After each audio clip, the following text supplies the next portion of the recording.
অভাবীদের অভাবকে দূর করে দাও, পেরেশানিওয়ালাদের পেরেশানিকে দূর করে দাও, মুসিবত জাদাদেরকে মুসিবত থেকে উদ্ধার করে দাও। ও রব্বি করিম আল্লাহ, হাসপাতালে গেলে দেখা যায় রোগীদের আত্ম চিৎকারে আকাশ বাতাস ভাসি করে।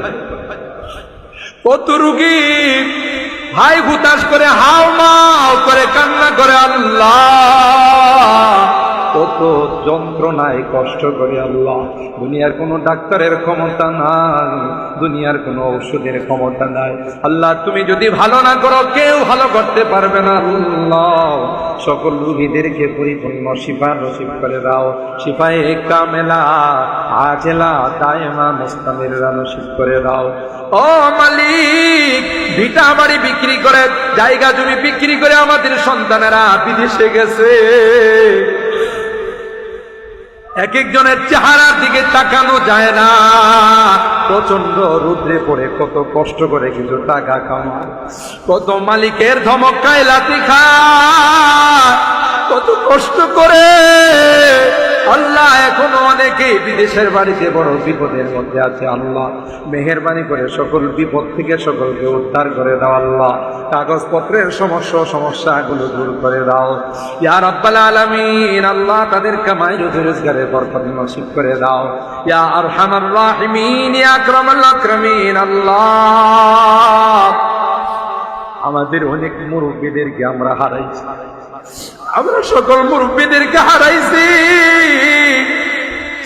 ওখরে বাঙ্গালকে আর কোনদিন দেখব না, রাইসুল মুফাসসিরিনকে আর কোনদিন দেখব না, মুফতি আজম মুফতি নুরুল্লাহ রহমাতুল্লাহ আলাইহি আর কোনদিন দেখব না, আল্লামা সিরাজিকে আর কোনদিন দেখব না, আল্লামা রহমাতুল্লাহকে আর কোনদিন দেখব না আল্লাহ। আমাদের মালিয়াতার বড় হুজুরকে আর কোনদিন দেখবো না, কলামরির হুজুরকে আর কোনদিন দেখবো না আল্লাহ। তাদের জিন্দেগীর সকল গুনাহগুলো মাফ করে দাও আল্লাহ। তাদের কবরগুলোকে জান্নাতুল ফিরদাউসের আলা মাকাম নসিব করে দাও ইয়া আরহামার রাহিমিন, ইয়া আকরামাল আকরামিন। বর্তমানে আমাদের মুরব্বী যারা আছেন আল্লাহ, আমাদের জামিয়ার মুরব্বীরা, আশপাশের মুরব্বীরা, খাস করে আল্লাহ তোমার যেই বান্দা কষ্ট হয় আরেকজনের কাঁধে ভর করে তাফসীর মাহফিলে প্রতিদিন উপস্থিত হয়, আমাদের সাদিয়ানের হুজুর আল্লাহ, হুজুরের হায়াতের মধ্যে বরকত নসিব করে দাও ইয়া আল্লাহ। আরো দীর্ঘদিন আমাদের মাঝে নেক হায়াতের মালিক বানায় দাও আল্লাহ। হুজুরের বরকতি কথাগুলো শোনার তৌফিক নসিব করে দাও ইয়া আরহামার রাহিমিন, ইয়া আকরামাল আকরামিন। আল্লাহ আমরা যারা হাত উঠাইছি কার মা নাই কার বাবা নাই ইয়া রাব্বাল আলামিন। আল্লাহ এই তাফসীর মাঠে আসলে বারবার মা বাবার কথা মনে করি ইয়া আল্লাহ। কতদিন হয়ে গেল মা বাবাকে দাফন করে চলে আসলাম, মা বাবার মায়াবী চেহারাগুলো আর দেখি না। কবরের পাশে যাইয়া মা মা মা বলে চিৎকার করি, বাবা নাই রে আল্লাহ। কাঁধে কুলে নিয়ে আদর করে বড় করে অন্ধকার কবরের বাসিন্দা হয়ে গেছে আল্লাহ। আজকের তাফসীর মাহফিলে আমরা আমাদের মুরব্বীদের পক্ষ থেকে ক্ষমা চাই, মাপ চাই রে আল্লাহ।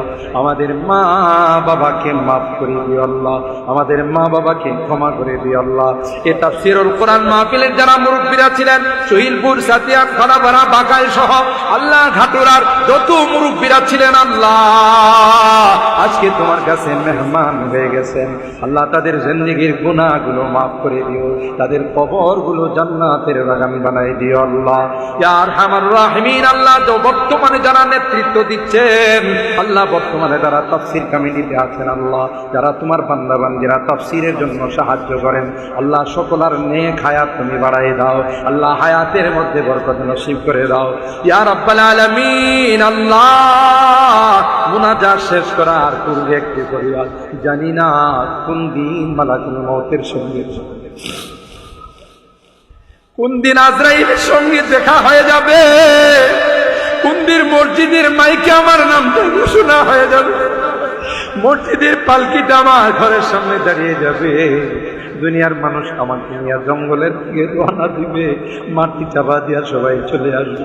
ও মালিক, ওই মুহূর্তটা আসার পূর্বে নেককার বানাই দিও, দিনদার বানাই দিও আল্লাহ, কলমাওয়ালা বানায়া দুনিয়ার থেকে নিও আল্লাহ। তাদের হাতখানা পছন্দ হয়, সেই হাতের ওসিলায়, কোরআনে পাকের ওসিলায় আমাদের দোয়াগুলোকে কবুল করে নাও।